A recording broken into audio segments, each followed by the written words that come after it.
All right. And welcome to another episode of More Than Therapy.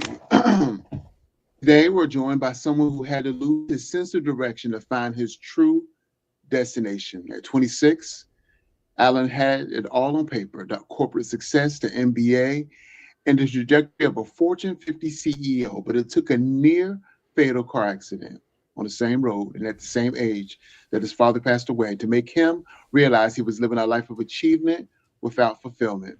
Today, Alan is the CEO and founder of Next Level University, a global top 100 podcast host, and a high performance coach who helps people bridge the gaps between who they are and who they want to be.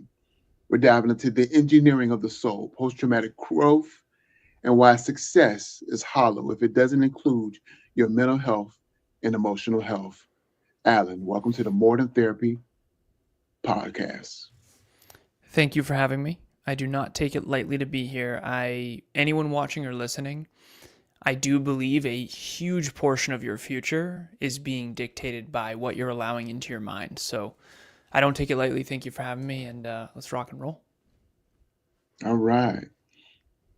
So many people see trauma as a permanent roadblock, but your story suggests it can be a second chance to see the stars that were always there but hidden by the light of a comfortable life.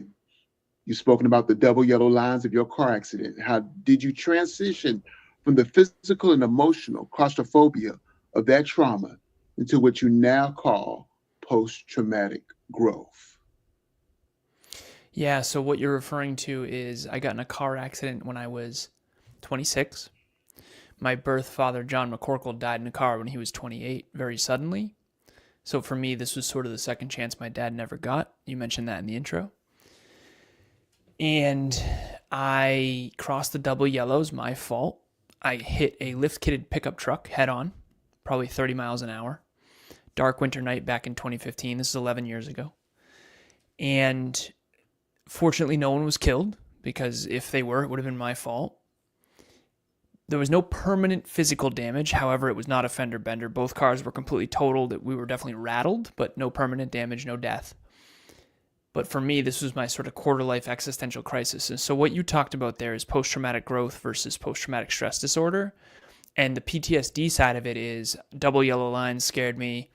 Getting back in a car was pretty hard after that. I kept getting pulled over because I was too far on the right side of the road because I was still scared of the double yellows.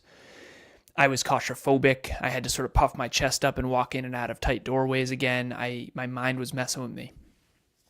And a lot of people who deal with traumatic situations deal with PTSD. But the other side of that is, I always say this. I say that the deep, dark holes we find ourselves in life, the tools, the skills, the grit that it takes to climb out of those also build skyscrapers. And what I mean by that is, you're seeing me on the other side of that. I'm 11 years later, 37 years old. This happened at 26. And that was the moment for me where I decided to take pain and use it as fuel to really reorient my life in a more positive direction. That's when I started a company called Lazaros LLC, what you'll never learn in school but desperately need to know. And I realized personal growth, self-improvement, and personal development were not common. And I didn't understand why I was an academic and why I got straight A's in high school and why I was able to go to college and graduate school. And I never learned much about habits or goals or courage, humility, vulnerability, this inner work, personal development, self-improvement, personal growth. I think the school system does a good job at professional development, but I don't think it does a good job at personal development and the inner work and mental health and that kind of thing. So that was 11 years ago, and I went from sort of overcoming claustrophobia and having trouble getting back in a car to now I have 126 paying clients. We have a global podcast called Next Level University with 2,300 episodes. We have a 24-person team now. I coach 25 clients right now. I've coached hundreds over the years. And now I help people reverse engineer a life and design a life that they love, particularly from goals and dreams. So people come to me for what they want. They end up getting what they need. What people want is to grow their revenue. I'm a business coach. What they need is to go inward and figure out how to align their business with what they're really meant to do and what their primary skill is and that kind of thing. So ultimately, post-traumatic growth can be a thing if you believe in yourself, and if you paint that brighter future in your mind, and if you start getting help and start getting the humility, courage, and vulnerability to really sort of take yourself from where you are to where you ultimately want to be. And I'm not alone in that. There's a lot of people who went through some really traumatic stuff who end up on the other side stronger and smarter because of it. And not everybody does, but it is a doable thing. And yeah, that car accident changed my life forever, for sure. Indeed. For those currently in the darkness of their own lives, how do they begin to look for the two stars you saw without feeling overwhelmed by the weight of their current reality? You did your research. This is great. So the two stars I saw were a TED Talk by Tony Robbins. Regardless of whether or not you like Tony, this TED Talk, Why We Do What We Do, is unbelievable. So good. The second one, I actually have all these tattered flashcards that I've carried around for basically 11 years now. And one of them has what's known as the top 5 regrets of the dying on it. It is a book by a woman named Bronnie Ware. She is from Australia. She worked in hospice for 8 years, taking care of people who were terminally ill. And over time, she started to realize that everybody had similar regrets. She saw these patterns of regret. She has a TED Talk as well. I highly recommend it. But she basically says, I saw all these people at the end of their life who were terminally ill. They knew where they were going to die. And I saw all these patterns. I wish, I wish, I wish. So the number one regret of the dying is I wish I had lived a life true to myself, not what others expected of me. I got to interview her about 4 years later after my car accident. But what a coincidence, right? I almost get in a car accident at 26. My birth father died in a car at 28. And I find two things that these sort of stars, and the quote that you're referring to there in that question is, I used to say, you can't see the stars during the day. It's daylight right now. They're always there, but you can only see them during the nighttime. So sometimes it takes the darkness to see clearly that which we simply couldn't within the light. And the idea there goes back to the original thing I said at the top of the interview, which is sometimes you have to be in that deep, dark hole in order to see that bright light, that calling, that purpose, that mission, whatever it is for you. And I think that when we are in tremendous pain, we tend to contemplate. We tend to look for answers. We tend to look for mentors. We tend to look for solutions. We get humbled. The car accident humbled the hell out of me. And I was looking for answers, and I found them. The answers are all around us, but sometimes we don't look because we're arrogant inwardly. We're on autopilot. We're not humble enough to ask the right questions. So what a coincidence. I almost die in a car accident, and then I find a book called The Top 5 Regrets of the Dying while I'm filled with regret for the way I was living my life. Now, I wasn't a bad person. I had a great career. I was very successful, but I wasn't putting it all on the court. I wasn't reaching my full potential. And I promised myself at 26, after reading that book, The Top 5 Regrets of the Dying by Bronnie Ware, that I would never again squander my potential, that I would dedicate the rest of my life to reaching my full potential and helping others do the same. And I've done that ever since. And back when I was 26 and I got in that car accident, I couldn't look myself in the mirror and say, I did all I could with all I had. Now I know I can say that. And I have to earn that every single day moving forward. Indeed, indeed. Thank you for sharing that.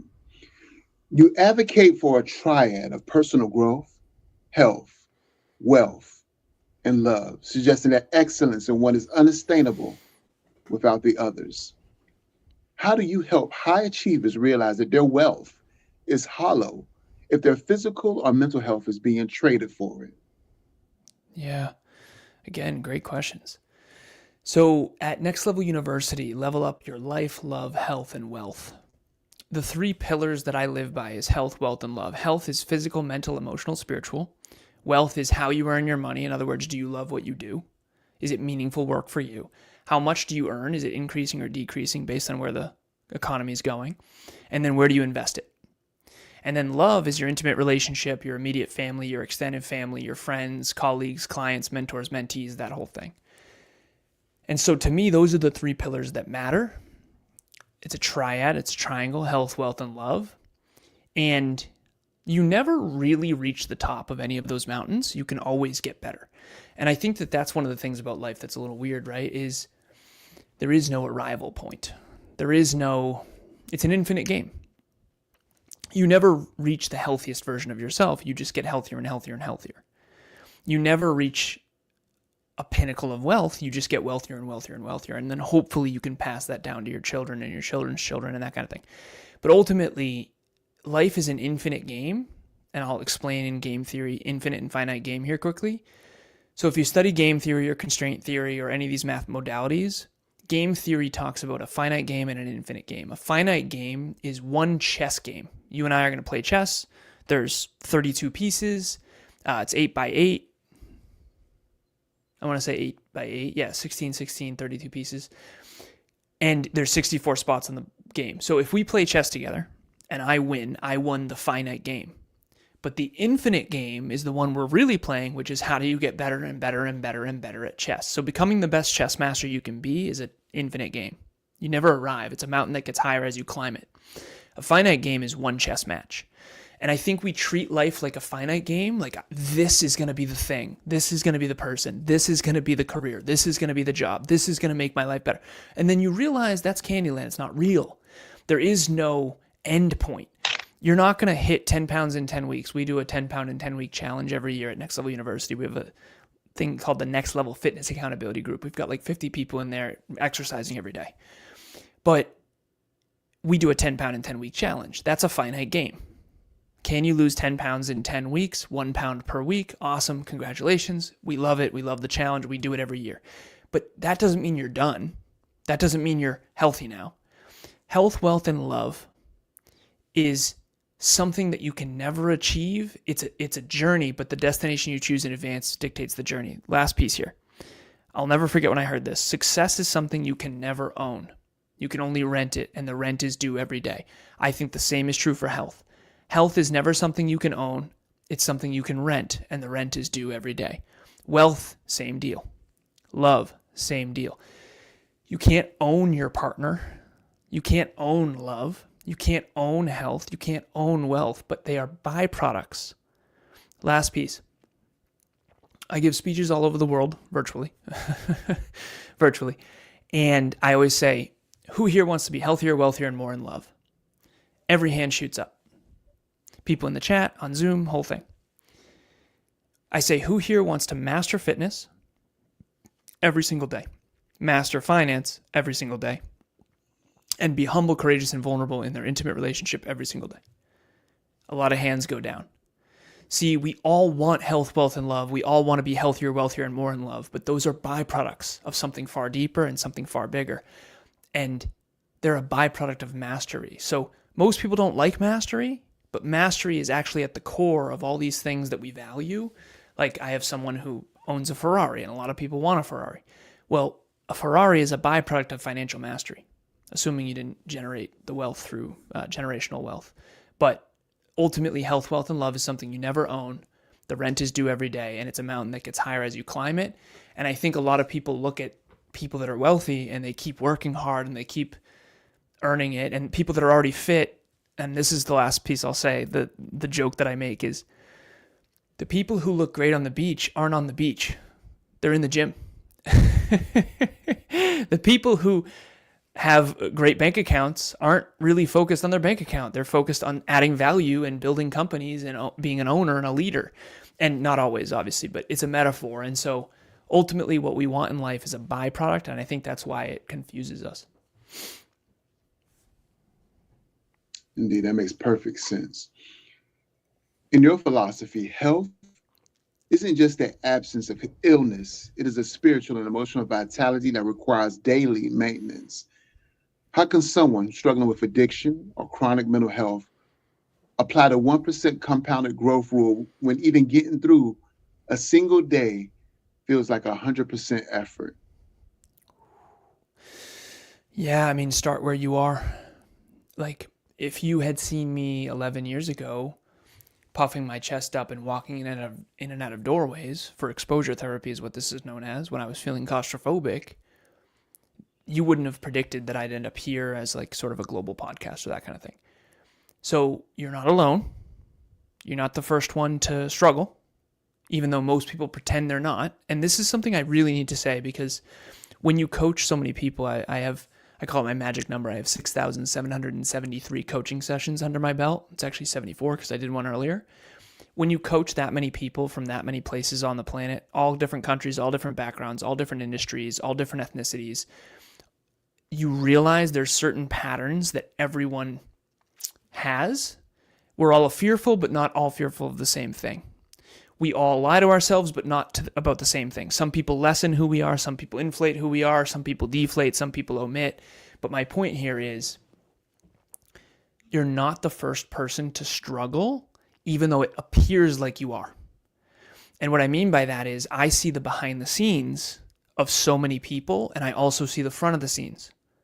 So the Instagram account is not an accurate depiction of someone's entire life. That's the 5% of their life. So what's happening is, even right now, if you compare to me, you're seeing the 5% front facing of my life, but you're not seeing the 95% behind the scenes that actually got me here.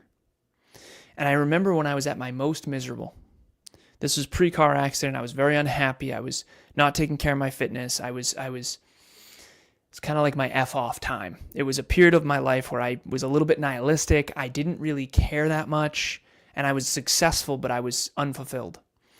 And the thing that I think is most alarming is that when I was the least happy, the least fulfilled, I actually publicly would act happy.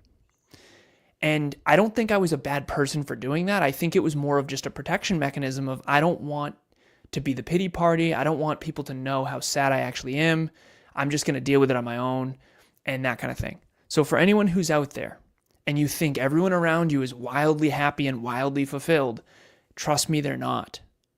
Some people actually are. Like right now, I am wildly fulfilled, but you wouldn't think that looking at me now compared to when I was partying and not actually happy. So just be careful of the pufferfish on Instagram or on Facebook or on LinkedIn. The person who's acting really happy, really fulfilled, really successful, when in reality, they're very insecure deep down. Maybe they're lost, maybe they're struggling. So at the end of the day, just don't fall for comparing your real life to someone else's front-facing 5% highlight reel. Indeed, indeed. Navigating conflict and communication is a cornerstone of any healthy relationship, yet it's rarely taught in the traditional education. How has your partnership with your absolute people changed the way you view leadership and community? Yeah, the absolute people thing is key. So it took me a long time, at least 30 years, to figure this out. So I used to try to help everybody, and I realized that that is very naive. And I actually created an acronym of the people that I steer clear from. And the way in which I assess these differs. It's kind of like in poker. A lot of people can bluff, but I call it UNMEDSI: unstable, naive, manipulative, entitled, delusional, significance-driven, arrogant, and immature. So this is an acronym that I created in my 30s to protect myself from myself, because I definitely have a servant's heart who tries to help people. And a lot of times I help the wrong people. I used to anyways.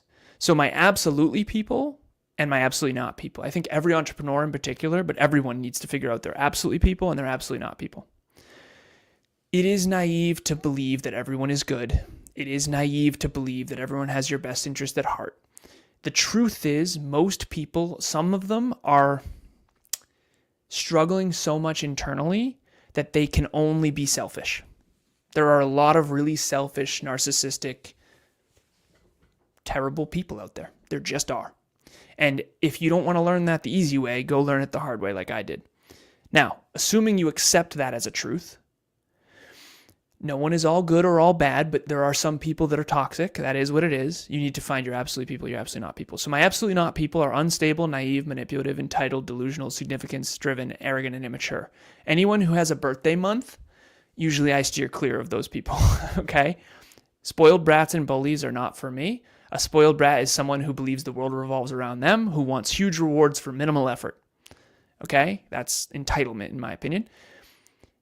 I steer clear of them. And then bullies, people who put others down to feel bigger and better about themselves. Those are the two people. Those are my absolutely not people. Now, assuming you have your absolutely not people, I also have my absolutely people. My absolutely people are people with high humility, inward humility. Meaning what you don't know is limitless. What you do know is limited. You're an eager student. Work ethic.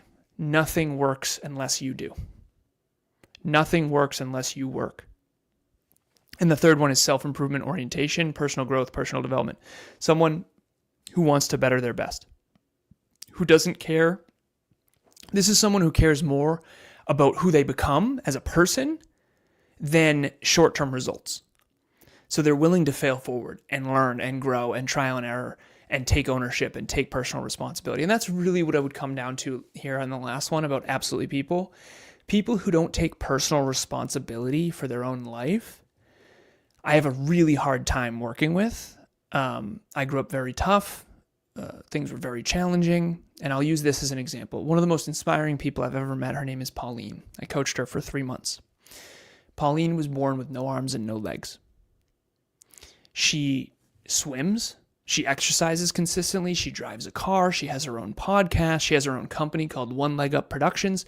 She is freaking awesome. And I told her, you inspire me so much because I hear excuses all around me all the time.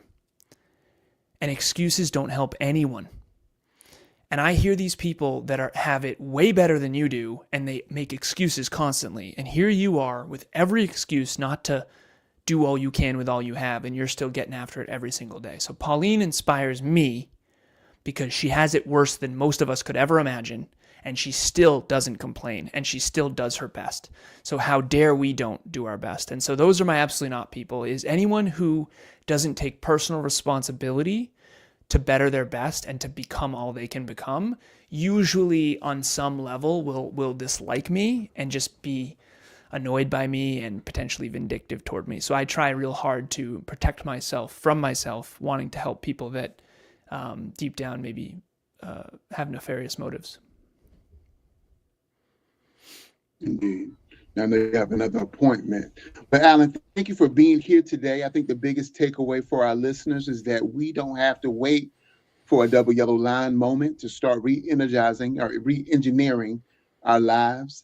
It's about those 1% shifts in our health, our wealth, and especially our love for ourselves and others.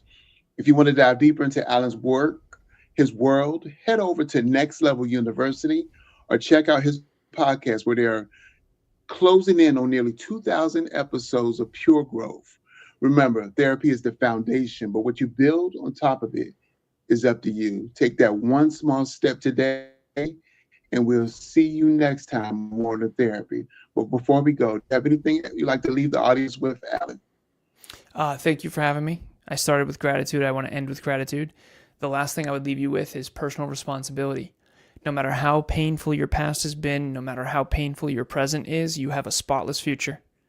And you can build a bigger, better, brighter future for yourself and others starting right now on the other side of taking personal responsibility for where you are and who you are. Because you can't control everything on the outside, but you can control what you do about it. You can control the time and effort you put. You can control where you put your attention. So thank you for your attention today. I really appreciate it. And thank you for having me again. And thank you. Be well.